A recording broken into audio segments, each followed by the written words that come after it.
Mesdames et messieurs, bonjour à tous ceux qui nous suivent en direct, ceux qui viennent d'activer la petite cloche de notification et ceux qui, comme d'habitude, sont venus chercher la vérité. La vraie, derrière les gros titres qu'on vous sert froidement à la télévision. Aujourd'hui, mesdames et messieurs, je vais vous dire une chose. Ce qui se passe au Moyen-Orient, mesdames et messieurs, ce n'est pas un simple incident. Non, c'est un message de sang, un message de feu, un message que Téhéran envoie directement à Washington. Et croyez-moi, ils savent ce qu'ils disent. Avant de vous parler de l'attaque chirurgicale de l'Iran de cette nuit du 15 au 16 juillet 2026, suivez d'abord cet extrait.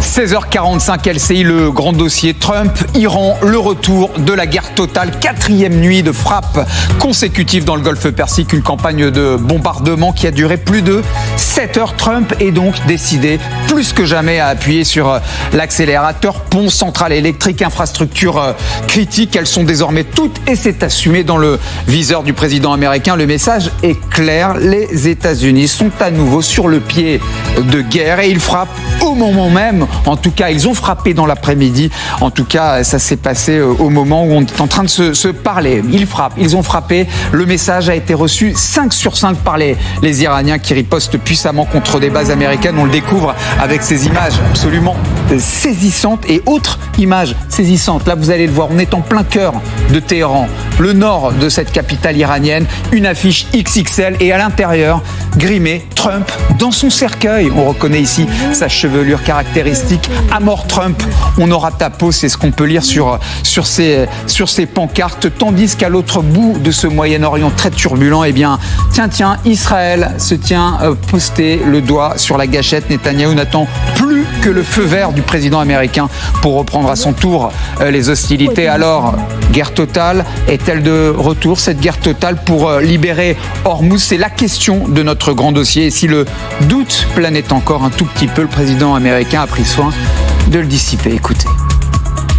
La semaine prochaine, ça va vraiment mal tourner pour eux, car la semaine prochaine, ce sera le tour des centrales électriques. La semaine prochaine, ce sera au tour des ponts. Nous allons détruire toutes leurs centrales électriques. Nous allons détruire tous leurs ponts, à moins qu'ils ne s'assoient à la table des négociations. Et c'est donc désormais clair, l'escalade est assumée. Trump ne retient plus ses coups et on l'a compris, il a l'intention ferme, très ferme d'aller.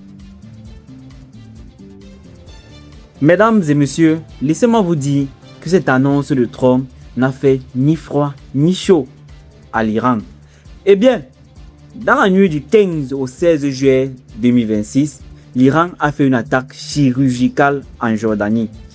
Pour que vous compreniez de quoi je parle, laissez-moi vous lire le rapport militaire qui nous vient du front iranien.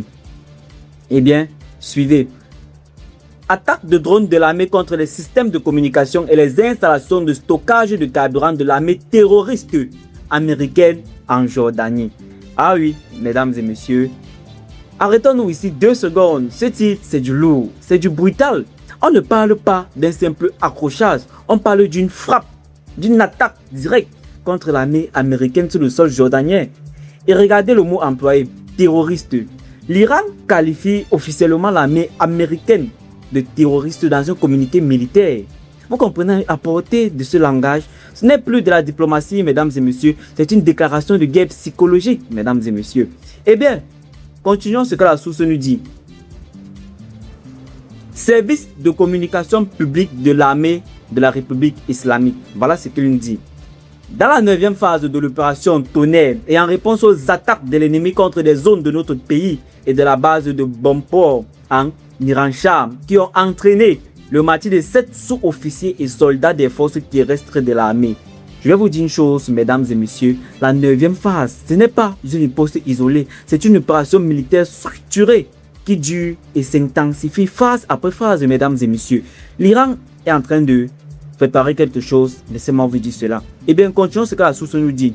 Des drones de l'armée ont ciblé un site et radar fixe, des systèmes de communication et des installations de stockage de carburant de l'armée terroriste américaine à la base d'Al-Razaq en Jordanie. Et voilà l'action concrète, mesdames et messieurs. Un radar fixe des systèmes de communication des réservoirs de carburant. Vous comprenez un peu ce que ça représente pour l'armée américaine. Je vais vous expliquer clairement, mesdames et messieurs. En fait, un radar, c'est l'œil de l'armée. Sans radar, une base perd sa capacité à détecter les menaces qui arrivent, que ce soit des missiles, des drones ou des avions ennemis. Donc, frapper en fait les communications, c'est couper la voie, c'est empêcher la coordination entre les unités, entre les bases voisines. Continuons ce que la source nous dit, mesdames et messieurs. Cette base abrite des systèmes de défense anti-missiles et est considérée comme l'un des centres stratégiques et de commandement les plus importants des forces américaines dans la région du Moyen-Orient. Et voilà la bombe finale, mesdames et messieurs. On ne parle pas d'une base secondaire, on parle d'un centre de commandement stratégique, un pilier de bouclier anti-missiles américain dans toute la région. Vous comprenez un peu ce que ça veut dire pour la suite des opérations. Si ce centre est affaibli, c'est toute la chaîne de défense anti-missiles américaine dans le Golfe et au Levant qui se trouve fragilisée. Eh bien, mesdames et messieurs, vous comprenez que l'Iran a fait fort. Ils n'ont plus peur de Washington. Ça, il faut le remarquer. Il faut le dire même, mesdames et messieurs. Eh bien donc, en gros, voilà ce qui se passe, mesdames et messieurs. Donc, on nous dit, l'armée de la République islamique d'Iran vient de frapper, une fois de plus, une base militaire américaine en Jordanie, la base d'Al-Azhar. Et attention, ce n'est pas n'importe quelle base. C'est un centre stratégique, un centre de commandement, un endroit en fait où l'armée américaine planifie ses opérations dans toute la région. Les drones iraniens ont visé le système radar, les installations de communication et les réserves de carburant. Et ça, mesdames et messieurs, c'est la 9e phase. La 9e phase de l'opération que l'Iran appelle Tonnerre. Vous comprenez un peu la gravité de la situation, mesdames et messieurs. Et pourquoi cette attaque? Parce que selon Téhéran, des frappes américaines ont visé des zones iraniennes, notamment la base de Bambou et Irachan, provoquant ici la mort de 7 soldats iraniens. 7 martyrs, mesdames et messieurs. En représailles, en fait, l'Iran a décidé de frapper encore et encore et encore la Jordanie, Bahreïn, le Koweït. Oui, mesdames et messieurs, les frappes se sont aussi étendues à la base de Sheikh Isa au Bahreïn et à la base aérienne d'Ali Al-Salem au Koweït, où les drones américains MQ-9 ont été directement visés. C'est une guerre totale qui se dessine sous nos yeux, mesdames et messieurs. Une guerre que certains refusent encore d'appeler par son nom.